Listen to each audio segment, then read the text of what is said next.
풍산자 반복 수학하고요.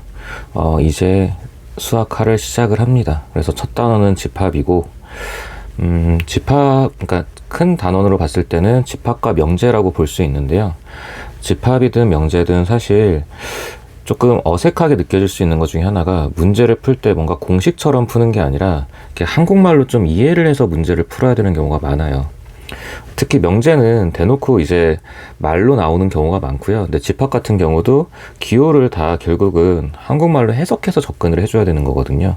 그래서 공식처럼 뭔가를 접근한다기보다는 푸는 과정에서 말로 이해를 해서 그렇게 말에 대한 작업을 통해서 문제를 접근하는 게 많아요. 그래서 일단 기호에 대해서도 물론 이해는 해야 되겠지만, 문제를 만드는 과정이나 문제가 만들어지는 원리에 대해서도 그러니까 내용 설명을 하면서 같이 좀 이해를 해볼게요. 그 6페이지의 처음은 집합과 원소라고 되어 있어요.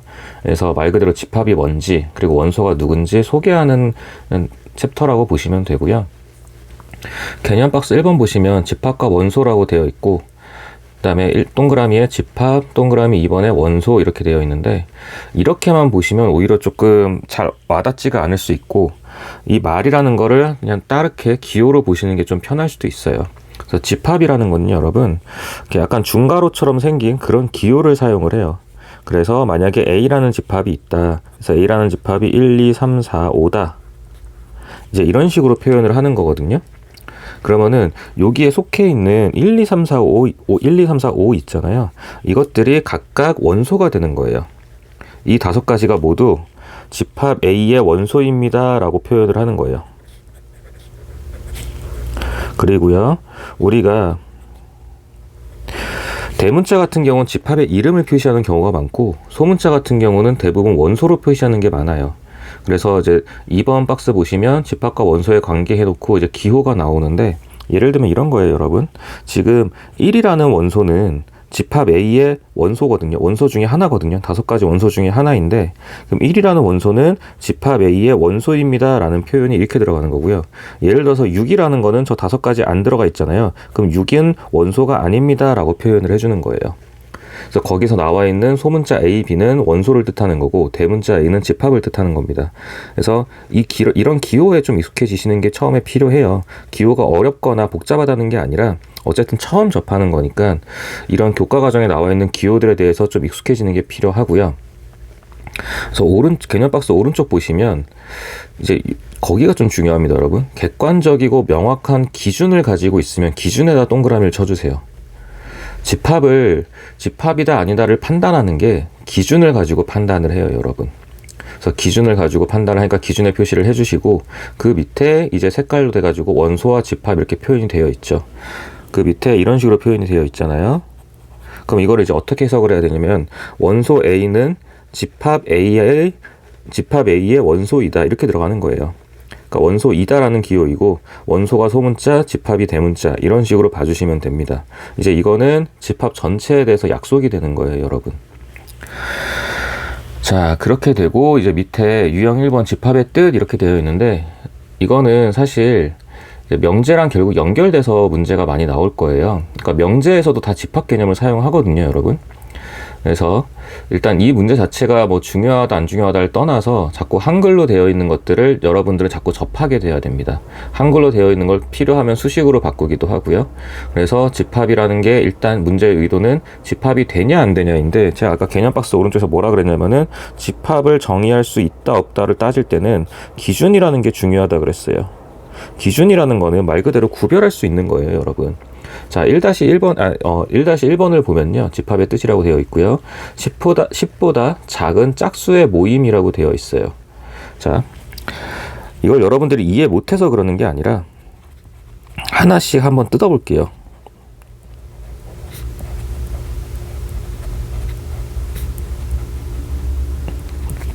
일단 짝수라는 건요, 여러분, 홀수다 짝수다라는 건 명확히 구별이 되죠. 홀수다 짝수다라는 거 명확히 구별이 되죠. 홀수라는 거는 13579이니까 짝수는 24680 이렇게 가겠죠. 자, 그런데 앞에를 봤더니 10보다 작은이라고 되어 있어요. 자, 만약에 짝수만 있다 그러면은 2, 4, 6, 8, 10 쭉 이렇게 무한대로 그러니까 무한계로 쭉 뻗어나가는 거거든요. 끝까지. 근데 10보다 작은이라고 딱 끊어놨어요, 여러분. 그럼 10보다 작은이라는 거는 이 안에서 결국 2, 4, 6, 8이 되겠죠. 그러면 집합에서 기준이라는 걸 제가 강조한 이유는 기준을 가지고 뭐를 하겠다는 거냐면은 구분을 하겠다라는 거거든요. 기준이 있으면 구분이 된다라고 이해해 주시면 돼요. 그러면 어쨌든 짝수라는 구분이 생긴 거죠. 명확하게 숫자를 구별할 수 있는 기준이 생긴 거죠. 그래서 이거는 집합입니다 라고 말을 할 수 있는 거예요, 여러분. 그러니까 사실 짝수의 모임만으로도 집합이라고 말을 할 수는 있어요.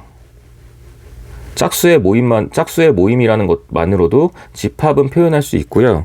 근데 그게 2, 4, 6, 8, 10 이렇게 쭉 나가는 집합이랑 지금처럼 2, 4, 6, 8로 끊어진 집합이랑 그 차이는 뭐냐면 뒤에서 또 배울 거예요, 여러분.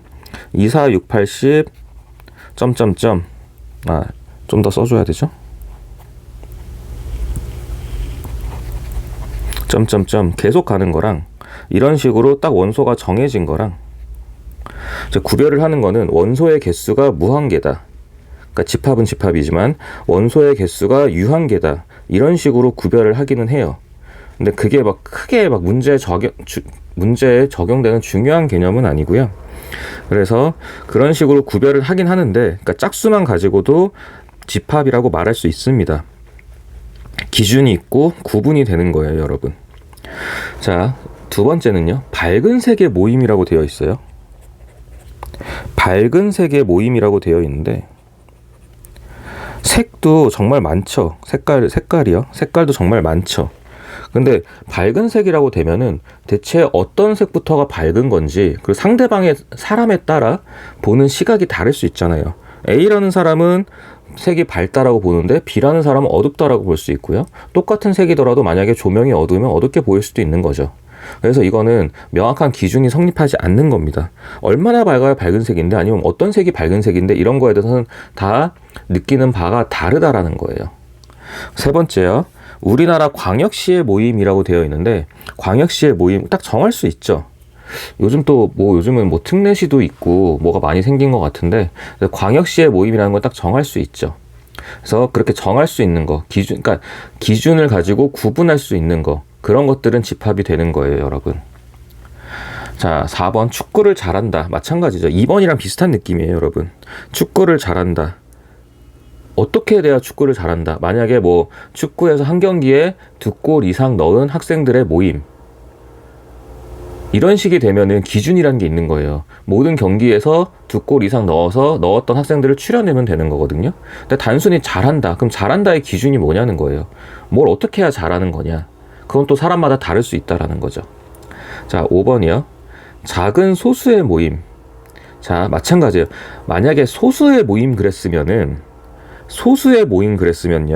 이것도 집합이 됩니다. 무한집합이긴 하지만 원소의 개수가 무한개인 집합이긴 하지만 집합은 될 수 있어요. 만약에 작은이란 말이 없었으면요. 소수의 모임만 있었으면은 이것도 집합이 됩니다, 여러분. 근데 작은이라는 말 때문에 뭐보다 작다 이런 말이 붙어야 되는 거예요. 이게 집합이 되고 싶으면. 예를 들어서 지금 소수의 모임이라는 거는 2, 3, 5, 7, 9 11, 13 이렇게 쭉 갈 거잖아요. 이것도 원소의 개수가 무한계예요. 근데 그냥 단순히 작다가 아니라 만약에 9보다 작은 소수의 모임 이랬으면은 우리는 2, 3, 5, 7이라고 딱 정할 수 있어요. 그러니까 그런 기준이 없기 때문에 좀 작은데 뭐보다 작냐라는 기준이 없기 때문에 이거 역시도 집합이 될 수가 없는 겁니다, 여러분. 차라리 작다라는 말이 없으면 집합이 될 수 있는 거예요. 자, 6번을 보시면 x제곱은 1을 만족시키는 실수의 모임이라고 되어 있는데 이제 이런 거에서 사실 이제 명제를 미리 보는 거예요, 여러분. 명제도 다 이런 식으로 집합 가지고 문제를 풀거든요. 어쨌든 x제곱은 1을 만족시키는 실수 x의 모임. 그럼 결국 이거는 x가 플러스 마이너스 1이잖아요.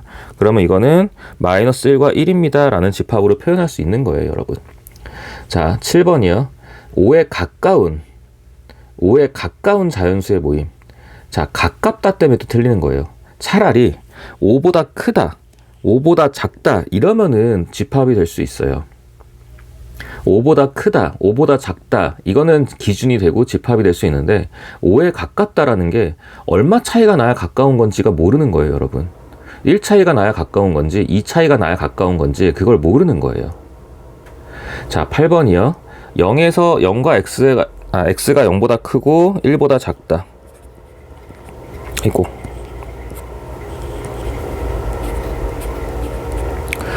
이거를 만족시키는 자연수의 모임이 그랬는데요, 여러분.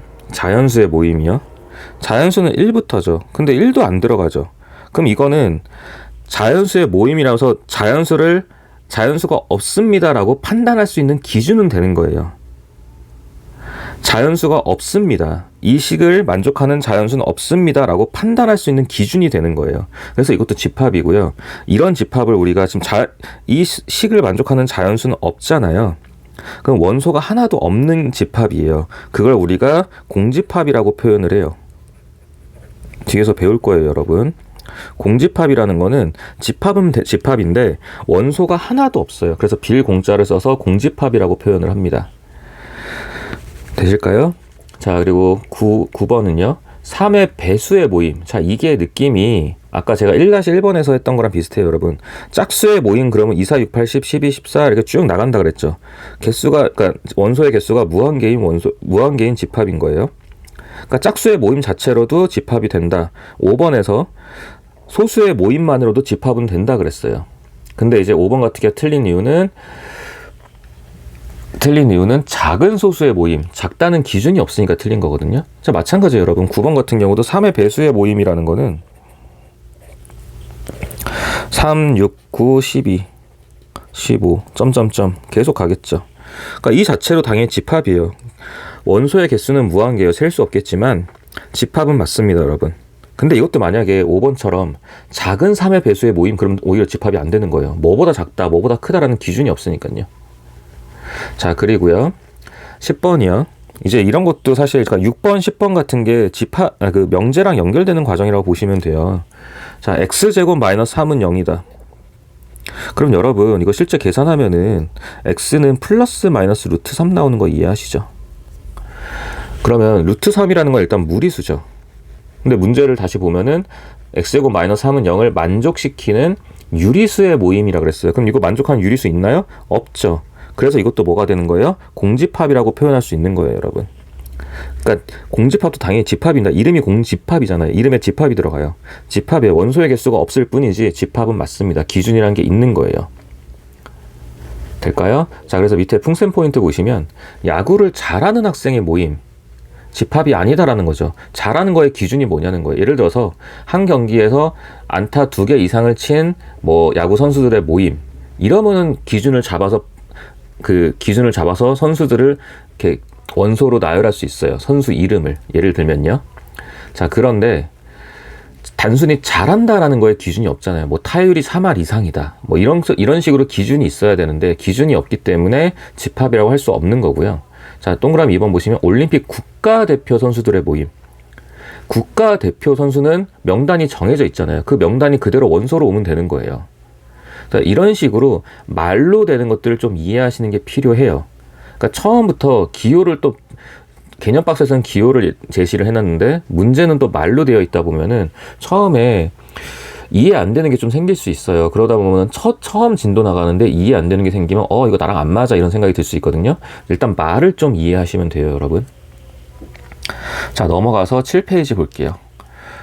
자, 7페이지 보면은 이제 그 원소 기호 있잖아요. 원소 기호를 적절히 활용해 주세요. 적절한 곳에 적절한 원소 기호를 적어 주세요 라는 거예요. 자, 일단요. 24의 양의 약수의 집합. 양의 약수라고 쓰는 이유는 물론 이제 음의 약수라는 것도 있는데 사실 음의 약수는 잘 안 나와요, 여러분. 여러분이 알고 있는 약수라는 건 사실 양의 약수에서 양의 약수라는 그 양자가 생략되어 있는 거기 때문에 그냥 양의 약수를 여러분이 원래 알고 있던 약수라고 생각해 주시면 돼요. 그럼 24의 양의 약수라는 거는 24의 약수니까 1, 2, 3, 4, 6, 8, 12가 있죠. 그럼 이대로 그냥 이거를 집합 A라고 생각해 주시면 돼요, 여러분. 이 원소 그대로요. 물론 이제 뒤에 가서 원소를 또 원소 나열법, 조건 제시법 이런 식으로 집합의 표현 방식을 또 배울 건데 일단 이렇게 원소를 적어주시면 돼요, 여러분.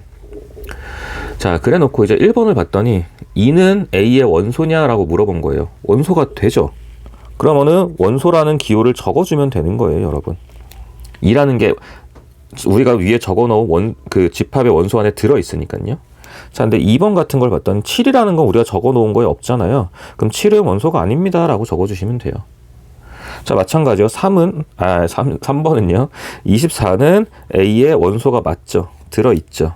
적어놓고 비교하시면 돼요, 여러분. 실제 이게 원소냐 아니냐는 걸 물어보진 않는데 이제 조금 복잡한 집합을 주고 1, 2, 3, 4, 5번 중에 틀린 것은 아니면 모두 고르세요 뭐 이런 것들이 나오거든요. 그래서 이렇게 간단한 숫자로 나오진 않고 좀 복잡한 개념으로 나오기는 해요. 뒤에 가서 이제 부분 집합이랑 섞여서요. 그래서 일단 처음 개념이니까 원소냐 아니냐를 판단하는 게 좀 필요합니다, 여러분. 4번 같은 경우 48은 당연히 없으니까 원소가 아닙니다 라고 하면 되는 거죠.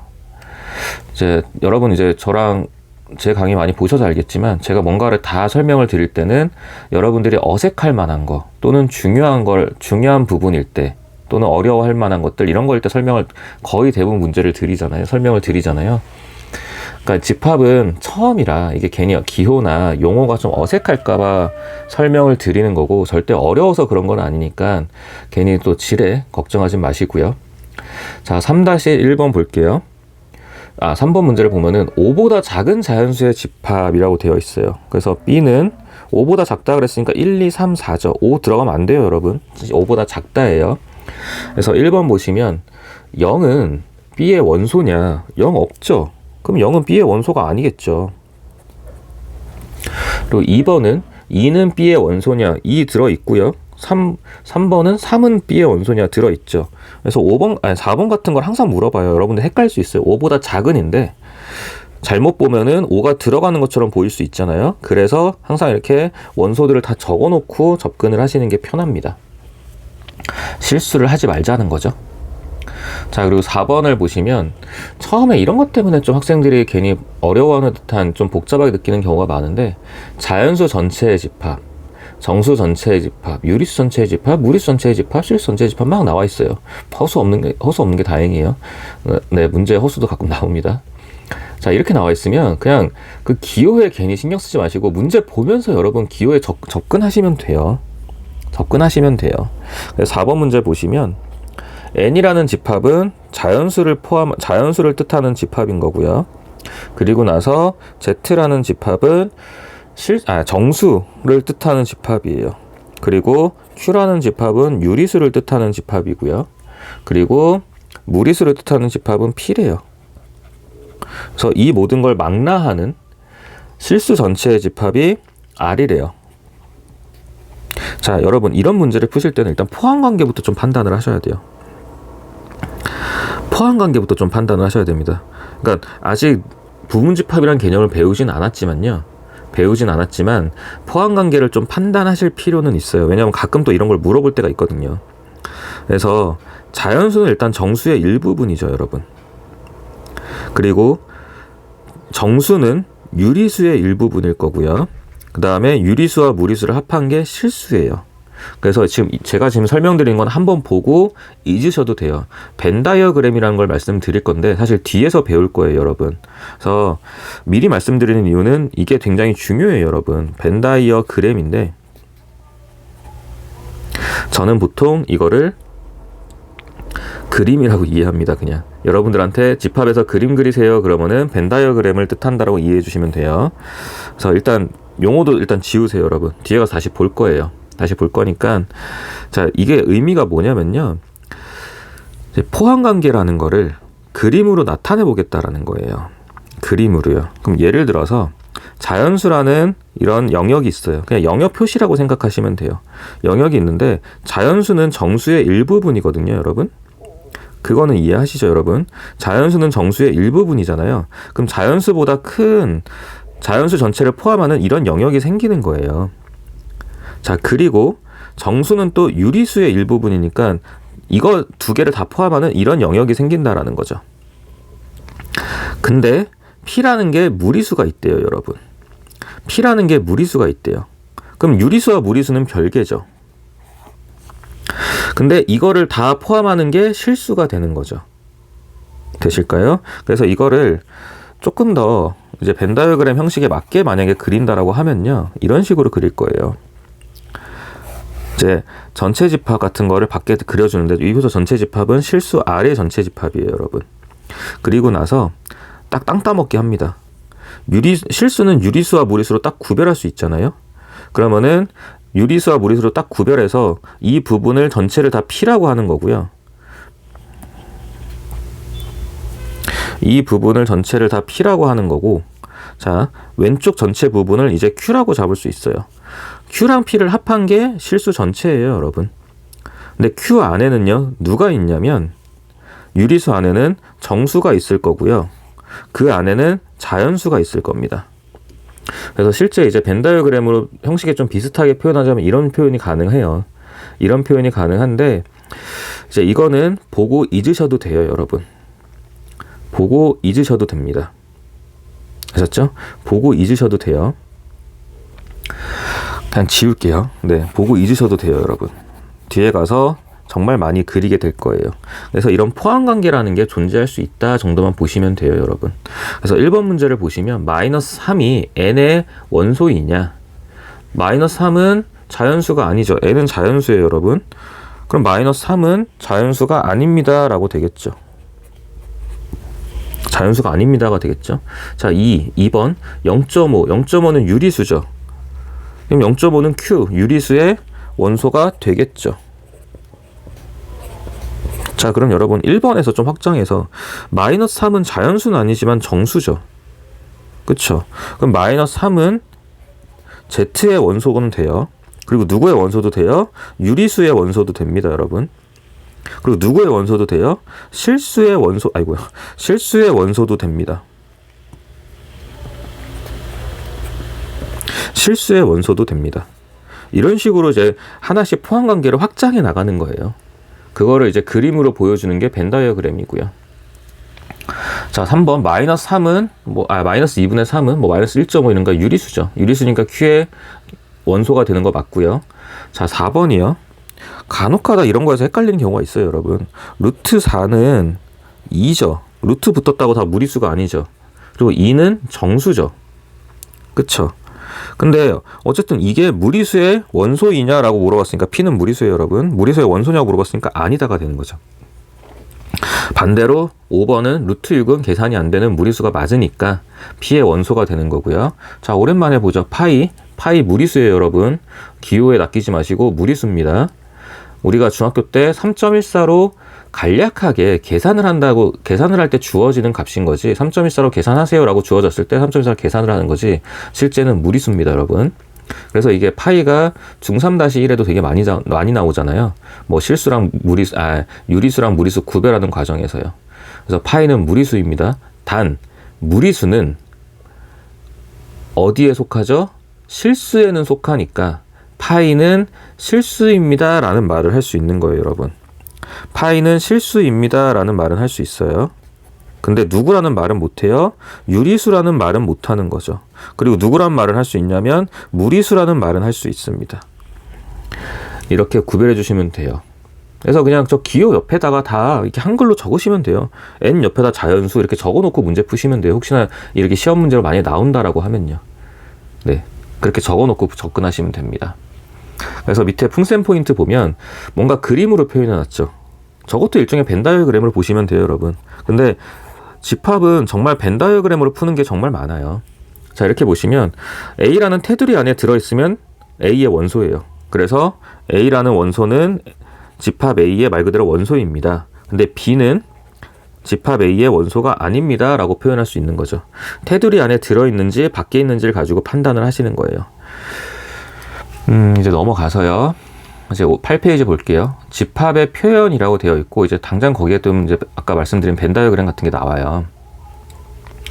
자, 집합의 표현이라고 되어 있는데, 자, 원소 나열법, 집합 기호, 그냥 중괄호처럼 보시면 됩니다. 기호 안에 모든 원소를 나열한다. 자, 중요한 게 오히려 여러분 그 밑에 참고 있죠. 나열하는 순서는 달라도 되지만 원소는 중복하여 쓰지 않는다. 자, 원소를 쓸 때 예를 들어서 여러분 1, 1, 2, 3 이렇게는 집합을 표현하지 않는다라고요. 이렇게 집합을 쓰진 않고 중복되는 건 하나로 취급을 하게 됩니다. 그래서 1, 2, 3 이런 식으로 써요. 꼭 순서대로 쓰지 않아도 돼요. 뭐 3, 2, 1, 2, 1, 3 이렇게 쓰셔도 돼요. 단 그거는 같은 집합이에요, 여러분. 원소의 구성이 같으면 순서에 상관없이 같은 집합입니다. 참고 이제 두 번째요. 원소의 수가 많고 원소 사이에 일정한 규칙이 있으면 제가 아까 점점점 쓴 거 있죠. 그래서 원소 중 일부를 생략하여 나타내기도 한다. 네, 규칙으로 다 이해할 수 있는 과정이 있다면요. 자, 그리고 이 동그라미 이번에 조건제시법이라고 되어 있는데 이 두 가지가 원소의 표현 방식이에요, 여러분. 원소 나열법 그리고 조건제시법. 이 두 가지가 원소의 표현 방식인데 처음 하는 학생들이 조건제시법에서 좀 어려워하는 경우가 있어요. 그 조건을 해석하는 과정에 좀 어려움을 겪는 경우가 있는데 사실 이거는 계속 말씀드리지만 또 명제랑 연결됩니다. 조건제시법은 명제랑 연결되고요. 물론 원소나열법도 명제를 풀 때 필요해요. 자, 그래서 옆에 있는 그 개념 박스 오른쪽에 있는 보기를 볼게요, 여러분. 보기를 먼저 볼게요. 보기를 보면서 이거를 이해하시는 게 편합니다. 예를 들어서요. 4의 약수의 집합이라고 돼 있어요. 4의 약수의 집합. 4의 약수는 1, 2, 4죠. 그러니까 1, 2, 4라는 원소를 다 쓴다면 그냥 이렇게 집합 기호 안에 1, 2, 4라는 걸 다 집어 넣어 놓으면 이게 원소 나열법이에요, 여러분. 해당하는 원소를 쭉 쓰는 거예요. 근데 조건제시법이라는 건 뭐냐면 거기 나와 있는 것처럼 A는 X바 X는 4의 약수 이렇게 쓴다라는 거예요. 자, 근데 여기서 하나 약속을 할게요. 조건제시법에서 중요한 기준은 주인공은 이 막대기 앞에 있는 거예요. 자, 이걸 어떻게 읽냐면 X바라고 읽어요. 그냥 막대기 바 BAR X바라고 읽거든요. 그 막대기 앞에 있는 X가 주인공입니다. 이걸 헷갈리시면 안 돼요, 여러분. 주인공을 찾아야지 원소를 나열할 수 있고 문제를 풀 수 있어요. 주인공이 누군지를 꼭 약속을 하고 정해야 돼요, 여러분. 제가 정하는 게 아니라 이거는 우리끼리 그 교육 과정에 정해져 있는 거고 저는 그걸 주인공이라고 우리만의 약속을 정하는 거예요. 자, 그리고 3번 벤 다이어그램이라는 거는 아까 말씀드렸죠. A라는 그 집합을 이렇게 동그라미로 표시하고 영역 표시한다고 생각하시면 되고 이 안에 2, 1, 2, 4 이렇게 쓰면 되고요. 컴마로 구별하진 않습니다. 그냥 원소를 툭 집어 넣어 놓으면 돼요. 자, 그리고 지금 방금 봤던 보기 밑에 특별한 언급이 없는 한 약수, 배수, 홀수, 짝수 등은 자연수의 범위에서 생각한다. 그래서 아까 양의 약수라는 게 여러분이 알고 계시는 그냥 약수라고 얘기했잖아요. 그래서 약수, 배수, 홀수, 짝수 등은 자연수의 범위에서 생각한다. 그냥 그것도 이제 교과 과정의 약속이라고 보시면 돼요. 자, 그리고 다시 개념 박스 보시면 두 번째 유한집합과 무한집합이라고 되어 있죠. 이것도 이미 우리는 다 얘기했던 거죠.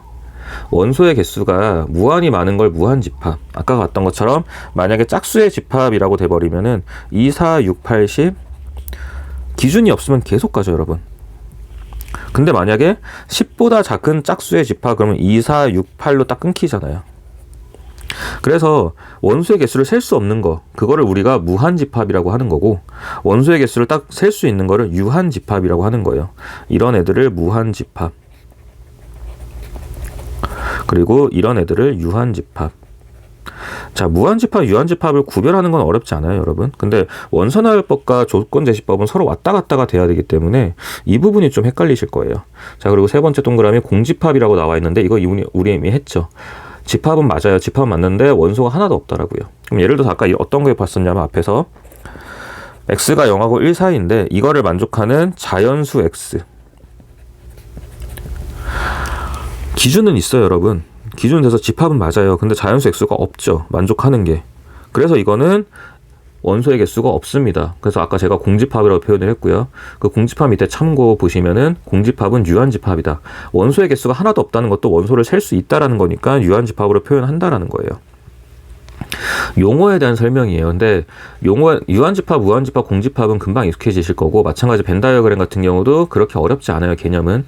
근데 원소나열법과 조건제시법이 서로 왔다 갔다 돼야 되기 때문에 이 부분에서 처음에 좀 헷갈리시는 경우가 많아요. 그래서 그 부분을 다 볼게요. 자, 이제 밑에 문제 보시면 5번 문제 원소나열법으로 나타내어라. 다 이런 식이에요, 여러분. 조건제시법으로 된 거를 원소나열법으로 우린 바꿀 줄 알아야 돼요. 원소를 나열해서 문제를 보는 게 편할 때가 더 많거든요. 그러니까 조건제시법을 무시하는 게 아니라 일부러 조건 제시법으로 준다고 생각하셔도 돼요. 헷갈리라고. 그래서 원소 나열로 찾는 게 필요한 거고요. 절대 어렵지 않습니다. 그냥 한국말을 좀 이해할 필요가 있어요, 여러분. 5-1번. A라는 집합이, 자, 읽을 때 어떻게 해요? X바. X는 10 이하의 짝수. 근데 주인공이 누구라고요? 요 X예요. 그럼 여기는 이제 X의 설명이 있는 거죠. 10 이하의 짝수. 그럼 X는 10 이하의 짝수이면은 2, 4, 6, 8, 10이 되겠죠. 10 이하의 짝수니까 2, 4, 6, 8, 10이 되겠죠. 거기 풀이 과정에 오타가 있네요. 10 이하의 짝수는 2, 4, 6, 8이 아니라 2, 4, 6, 8, 10까지 가야 됩니다, 여러분. 이하니까요. 그래서 2, 4, 6, 8, 10이 되는 거죠. 누가요? X가요. 그럼 이제 X를, 이 주인공 X를 원소로 나열하는 거예요. 그래서 X에 들어갈 수 있는 게 2, 4, 6, 8, 10이니까 원소를 쭉 나열하면 총 5가지로 나열할 수 있게 되는 거죠. 될까요? 자, 그럼 이제 2번이요. B는, 집합 B는 X는 20보다 작은 소수, 주인공은 X입니다, 여러분. X가 원소가 되는 거예요. 주인공이 원소가 되는 거예요. 20보다 작은 소수 쭉 나열하시면 되죠. 20보다 작은 소수니까 여러분 1은 소수도 아니고 합성수도 아닌 거 아시죠? 그래서 2, 3, 5, 7, 11, 13, 17, 19. 간혹가다 이렇게 소수를 쓰다가 실수하는 경우가 좀 있어서 이것도 가끔씩 이렇게 풀어 보셔야 오랜만에 다시 좀 기억이 나세요, 여러분. 자, 20보다 작은 소수. 그럼 쭉 나열하면 돼요. 그게 말 그대로 원소 나열이에요. 근데 일반적으로 크기 순서대로 써주는 경우가 좀 많습니다, 여러분. 헷갈리지 않으려고요. 문제 풀 때 크기 순서대로 적어주시는 게 문제 풀기 편해요. 뒤에 가서 부분집합 이런 거 만들다 보면 좀 헷갈리긴 하거든요. 자, 3번 문제 봤더니 X는 X는 30의 약수. 그럼 30의 약수 쭉 적어주시면 되죠. 어렵지 않을 거예요. 자, 이제 4번 같은 경우가 또 명제랑 연결되는 건데 실제로 이런 게 다 명제로 나오는 내용들이거든요. D는, 집합 D라는 거는 X바 X제곱 마이너스 X 마이너스 20은 0이다. 자, 주인공이 되는 원소는 X예요, 여러분. 아이고. 주인공이 되는 원소는 X인데 X가 뒤에 식을 만족한대요. 그래서 X-5, X 플러스 4가 0입니다. 그럼 X가 5 또는 마이너스 4죠. 그래서 이때 집합 D라는 거는 원소 나열법을 바꾸면 마이너스 4랑 5를 원소로 갖습니다 라고 표현해 주시면 돼요. 말 그대로 조건을 만족하는 X들을 찾아주는 거예요. 그리고 X가 원소에 들어가는 거고요. 자, 5번이요. 이런 거 다 이제 명제에서 나옵니다, 여러분. 그래서 지금 어느 정도 경험을 해두셔야 명제에서 좀 덜 헷갈려요. 좀 겁을 주는 게 아니고 학생들이 흔히 말하는 수포라는 단어를 쓰기 시작하고 실제 수포자가 많이 생기는 과정이 명제부터 좀 생기기 시작을 해요. 진짜 잘 이해가 안 되는 경우가 좀 있어요. 근데 그거를 다른 수학들처럼 뭐 공식으로 접근하는 게 아니라서 그래요, 여러분. 말 그대로 말로 이해해야 되거든요. 근데 명제부터 조금씩 힘들어 하다가 이제 함수 가서 완전히 이제 크게 한 방 맞죠. 여러분들 일단 별로 함수를 안 좋아하시잖아요. 근데 우리 수학 하 과정에 있는 함수가 좀 이제 함수의 전반적인 특성을 다루고 있다 보니까 좀 어려워하는 친구들이 있어요. 그래서 명제부터 이제 수학을 좀 멀리하기 시작하다가 함수에서 완전히 한 방 맞고 수학을 진짜 좀 난 수학이랑 안 맞나 보다 라고 생각하는 학생들이 많아져요. 그래서 겁을 주는 게 아니라 명제라는 거는 말로 차근차근 이해하면 된다는 거예요. 그래서 지금 5번 같은 경우도 사실 다 명제랑 연결되어 있는 문제거든요. X바. 자, 바 뒤에 뭐가 있냐면 절대값이 있어요, 여러분. X-3이 있고 그 다음에 문제에서 X는 자연수, 저 조건을 만족하는 X들 중에서도 자연수만 끄집어내라는 거예요. 지금 보셔서 아시겠지만 위에서도 그냥 방정식 푸는 거고요. 이것도 부등식 푸는 겁니다. 그러니까 이런 식의 재료가 나와요, 여러분. 방정식이나 부등식이 또는 다른 내용들이 이런 식의 집합이나 명제에서 재료가 되기 때문에 그러니까 1학기 때, 그러니까 수학 상이죠. 1학기 과정들이 좀 이렇게 잊어버린 내용들이 있다라고 하면 집합이나 명제에서 많이 당황하게 돼요. 진짜 하는 거예요, 여러분. 문제가 뭔지는 이해가 되는데 이런 부등식이 만약에 안 풀린다. 그러면 이제 학생들은 많이 당황하고 그럼 이제 오해를 하죠. 나는 집합을 못 하나 봐. 나는 명제를 못하나 봐 라고 오해를 하게 돼요. 근데 그게 아니라 이런 내용들을 잊어서 그래요. 그래서 이런 게 혹시라도 잊었으면은 항상 하고 나서 질문을 하고 아니면 앞부분에 수학상에서 해당하는 부분을 찾아서 꼭 풀어주셔야 돼요.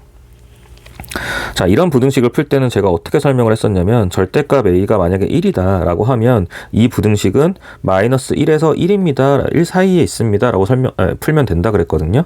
그럼 이제 알맹이 a에 해당하는 게 여기선 x-3이고 요 오른쪽 1에 해당하는 게 4니까 4보다 작다 마이너스 4보다 크다라고 하면 되고요. 이제 양변에 3을 넘겨주면 되죠. 3을 더해주게 되면 마이너스 1이 될 거예요. 그럼 이건 실제로 만족하는 x들은 누구냐면은 0, 1, 2, 3, 4, 5, 6까지예요. 7 안 들어갑니다. 근데 그 중에서 문제에서 뭘 구하라 했냐? 자연수를 구하라 했으니까 0도 죽여야 되는 거죠. 자연수를 구하라 했으니까 0도 없애줘야 돼요. 그래서 이거를 원소 나열법으로 쓴다라고 하면 1, 2, 3, 4, 5, 6이라고 하는 거죠. 자, 집합의 형태를 빌려왔지만 결국 뭘로 풀어요? 부등식으로 푸는 거예요, 문제를. 이런 식의 문제라는 거예요. 제가 말씀드리는 거는 집합이나 명제가 집합의 형태를 빌려오고 명제라는 형식을 빌려서 문제를 만들지만 그 문제를 풀어내는 거는 뭐 방정식이나 부등식 같은 여러분들이 이미 다 겪어왔던 내용을 가지고 그런 재료로 문제를 만들다 보니까 그런 부분에 헷갈리는 게 있으면 여러분들이 좀 많이 어려워한다라는 거예요. 자, 그리고 이제 오른쪽에 보시면 6번에 조건제시법으로 나타내어라 라고 되어 있죠. 근데 사실 여러분 이거 조건제시법 같은 경우는 딱 하나로 정해지는 조건제시법도 있을 수 있지만 그렇지 않은 것도 있을 수 있어서 여기에 나와 있는 그 풀이나 아니면 이제 해설지에 나와 있는 거를 그냥 말 그대로 모범 답안, 그러니까 이런 식으로 생각하는 게 좋겠습니다 라는 그 정도로만 봐주시면 돼요. 그러니까 딱 하나의 조건제시법으로 정할 수 있는 것도 있는데 말을 바꾸면은 좀 다른 조건제시법으로 표현할 수도 있는 것들도 있어요. 그러다 보니까 단순히 실제로 조건제시법으로 바꿔라라는 문제는 거의 안 나오고요. 5번처럼 조건제시법으로 주어졌을 때 우리가 원소를 찾아서 그 원소를 가지고 뭐 부분집합의 개수라든지 아니면 다른 쪽으로 응용하는 문제가 나오는 편이기 때문에 조건제시법으로 만드는 거에 대해서는 너무 크게 부담 갖지 않으셔도 됩니다. 자, 그래서 6-1번 보시면은 1, 3, 5, 7, 9, 11, 13, 15, 17, 19인데 이제 이게 홀수라는 건 이해가 되시잖아요, 여러분. 근데 제가 이제 왜 아까 전에 하나가 아닐 수 있어요 라고 말씀드린 이유가 뭐냐면요. 홀수라는 건 이해가 되시는 거예요. 홀수라는 건. 그래서 문제에서는 지금 풀이를 20 이하의 홀수이므로 라고 해놨거든요. 말 맞죠? 20 이하의 홀수니까 19까지 맞죠? 근데 제가 이거를 예를 들어서요. 이렇게 바꿔도 상관없지 않나요? 20보다 작은 홀수 또는 19 이하의 홀수 라고 바꿔도 다 같은 말이에요, 여러분. 그러니까 이 세 가지가 모두 다 조건제시법으로 들어갈 수 있다라는 거예요.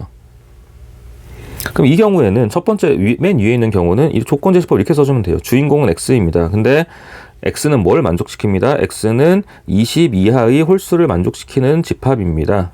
그러니까 이렇게 조건제시법 써주시면 돼요. 근데 20보다 작다는 것도 말이 되고 19 이하라는 것도 말이 되잖아요. 그래서 지금 그거를 예시로 봐주셔야 돼요, 여러분. 예시요. 딱 하나로 정하지 못하는 경우가 대부분이라서 이런 예시로 봐주셔야 됩니다. 그러니까 문제 지금 풀이 과정에 나와 있는 22의 홀수다 또는 이걸 아마 답지를 보시면 모범 답안들처럼 적어놨을 텐데 이건 다 예시예요, 여러분. 이런 식으로 써주시면 됩니다. 그러니까 하나로 정하기가 좀 어려워서 이렇게 써라라는 거를 문제로 내지는 잘 않는 경우, 그러니까 주관식이나 이런 식으로 문제를 내기는 좀 어려워요. 자, 이제 그러니까 지금 두 번째 같은 경우도 B는 문제에서 1, 2, 3, 4, 8, 9 이렇게 되어 있어요. 그럼 이거는 뭐 9 이하의 자연수 또는 10보다 작은 자연수 이렇게 써도 되죠. 근데 저도 이걸 궁금해서 답지를 봤더니 예시라고 적어놨고 한 자리의 자연수라고 적어놨어요. 그러니까 여러분 답지에 나와 있는 건 그냥 여러 가지 방식들 중에 하나의 예를 적어 놓은 거니까 꼭 거기에 맞춰야 된다라고 생각하지 마시라고요. 어떤 문제요? 6번이에요, 여러분. 조건제시법으로 나타내어라 라는 거는 하나의 예시로 적어주는 거일 뿐이지 딱 이게 정답입니다 라고 말하기는 어려워요. 아시겠죠? 그래서 한번 이렇게 고민해 보시고 그 중에 하나 그러니까 정답 확인하시면서 예시를 보시면서 아, 이렇게 표현할 수도 있겠다 정도로만 봐주세요, 여러분. 근데 이제 5번 같은 거를 보면서 여러분들이 아셔야 되는 거는 눈에는 띄어야 돼요, 여러분. 이게 뭐의 배수다? 4의 배수를 표현한 거구나. 그런 특징은 눈에 당연히 들어오셔야 됩니다. 이거를 조건제시법으로 표현하는 방식이 여러 개라는 거지 4의 배수라는 건 변하지 않아요. 그러니까 1번 같은 경우에도 보면요, 여러분. 결과적으로 제가 두 가지를 더 써놨지만 홀수라는 건 변하지 않잖아요. 그 문제를 봤을 때 아, 이게 홀수를 뜻하는 거구나 라는 거는 보실 줄 알아야 된다는 거죠. 그래서 5번 같은 경우도 4의 배수라는 건 변하지 않아요. 4의 배수는 변하지 않는데 뭐 100보다 작은 4의 배수인지 뭐 96 이하의 4의 배수인지 이런 식으로 표현이 다를 수는 있다는 거죠. 다만 4의 배수라는 건 변하지 않으니까 그런 특징은 눈에 딱 잡아 주셔야 됩니다. 자, 그리고 이제 7번 보시면은 네, 귀엽죠? 벤 다이어그램으로 나타내어라. 네, 실제로 이렇게 그러니까 실제로 여러분이 이거는 정말 다 그냥 그림을 그려서 문제를 푸는 경우가 많기 때문에 쭉 쓰시면 되고요. 그냥 그 기호 안에 다 원소를 적어주시면 돼요. 7-1번 같은 경우는 어차피 다 그림이 나와 있으니까 7-2번을 보시면 B라는 집합이 있고 5, 6, 7, 8이 있대요. 그럼 그냥 B라는 거를 하나 주머니처럼 만드시면 되고 그 안에 5, 6, 7, 8 이런 식으로 적어주시면 돼요. 이렇게 구분하지 않습니다. 구분하지 않는다는 게 무슨 말씀이냐면 5, 6, 7, 8 이런 식으로 구분점을 찍어주거나 이러진 않아요. 그냥 원소를 하나의 형태로 적어주는 겁니다, 여러분. 자, 이제 3번 문제를 보면 7-3번이요. 조건제시법으로 나와 있죠. 10보다 크고 15보다 작다. 근데 자연수다. 그럼 누가 돼요? 11, 12, 13, 14. 그거를 또 그림을 그려서 적어주시면 되죠. 11, 12, 13, 14. 적어주시면 되는 거예요. 자, 4번도 조건제시법이죠. 30 이하의 5의 배수. 30 이하의 5의 배수. 그럼 5, 10, 15, 20, 25, 30. 그걸 쭉 적어주시면 되는 거고요. 5번 문제 x제곱이 9다. 이게 뭐 유리수다, 무리수다 이런 거 없죠. 그러면 그냥 x제곱 푸시면 됩니다. x제곱은 9라는 방정식 푸시면 x제곱은 9니까 x는 풀마 3이 나오죠. 그럼 원소가 풀마 3이라는 거고요. 이런 이 집합은 마이너스 3과 3을 원소로 갖습니다 라고 표현하시면 돼요, 여러분. 자, 이렇게 됐고요. 이제 오른쪽에 유형 4번을 보시면 유한집합과 무한집합이라고 되어 있어요. 네, 이거 어렵지 않습니다, 여러분. 셀 수 있으면 유한이고 못 세면 무한이에요. 근데 무한은 대부분 점점점으로 나와요, 여러분. 그래서 8번을 보시면 8-1번에 A라고 나와 있고 11, 12 쭉 나와요. 11, 12, 13. 근데 중간에 점점점이 있어도 우리는 이거를 예상할 수 있죠. 아, 하나씩 커지는 숫자구나. 그래서 결과적으로 9개구나 라고 셀 수 있으니까 이건 유한집합이에요, 여러분. 자, 그리고 두 번째 문제에서 당연히 규칙은 볼 수 있어요, 여러분. 점점점이 있어도 10, 20, 30, 40, 50 10의 배수들인데 10의 배수라는 표현이 좀 어색하시면 그냥 10씩 더한다고 이해하셔도 됩니다. 배수들인데 뒤에 있는 점점점은 그 규칙이 계속 이어진다는 거죠. 근데 어디까지요? 모른다는 의미의 점점점이에요. 그래서 이거는 아까 말씀드렸던 대로 무한집합으로 판단하시면 되는 거예요. 셀 수 없다가 무한집합이에요. 자, 3번 같은 경우도 7의 배수인데 기준이 없죠. 그럼 계속 가는 거예요. 7, 14, 21, 28, 35, 42, 48 쭉 가는 거예요. 점점점. 그럼 무한집합이죠. 똑같은 표현이에요, 여러분. 4번. x는 6과 8의 공배수. 자, 공배수 오랜만이시죠? 자, 오랜만에 만나면 좀 헷갈려요, 여러분. 공약수와 공배수 기억나시죠? 네. 그래서 6과 8의 공배수는 24입니다, 여러분. 그러니까 최소 공배수를 찾아주는 거잖아요. 공배수라는 거는 최소 공배수 24를 찾아놓고 그거의 배수를 보시면 되는 거잖아요. 그래서 6과 8의 공배수가 아니라 6과 8의 최소 공배수가 6과 8의 최소 공배수가 24가 나오죠. 그럼 이제 24의 배수들이 결국 6과 8의 공배수가 되는 거예요. 근데 어디까지라는 말이 있나요? 기준이 없죠. 기준이라는 게 뭐죠? 경계선이라는 게 없죠. 뭐보다 작다, 뭐보다 크다 이런 게 없잖아요. 그럼 이거는 점점점 가는 겁니다. 마찬가지로 무한집합이 되는 거죠. 자, 공집합은 유한집합이라 그랬어요, 여러분. 자, 근데 5번 문제를 보시면 x가 1보다 작은 자연수라고 되어 있어요. 자연수 없죠. 없으면 우리는 공집합이라고 표현을 합니다. 단 유한이냐 무한이냐 따지면 원소의 개수가 없다. 다시 말하면 셀 수 있다라는 거니까 유한집합으로 표현이 되겠죠. 자, 이렇게 해서 집합의 기본 내용을 본 거예요, 여러분. 기본 내용을 본 거고요. 이제 다음 시간부터는 이제 그 배웠던 뭐 원소 기호나 이제 기본 내용을 가지고 조금씩 확장해 나갈 거예요, 내용들을. 네. 뭐 이제 우리가 벤 다이어그램도 그릴 줄 알고, 이제 뭐 조건제시법 이런 걸 다 활용할 줄 그러니까 원소 나열법으로 다 바꿀 줄 알고 이해할 수 있잖아요. 이제 그걸 가지고 조금씩 확장해 나갈 거니까 이 부분 제가 다 풀어드렸지만, 대부분 다 풀어드렸어요. 풀어드렸지만, 그래도 복습하시면서 한 번씩 더 기본 개념 또는 기호들은 다시 정리를 해주세요.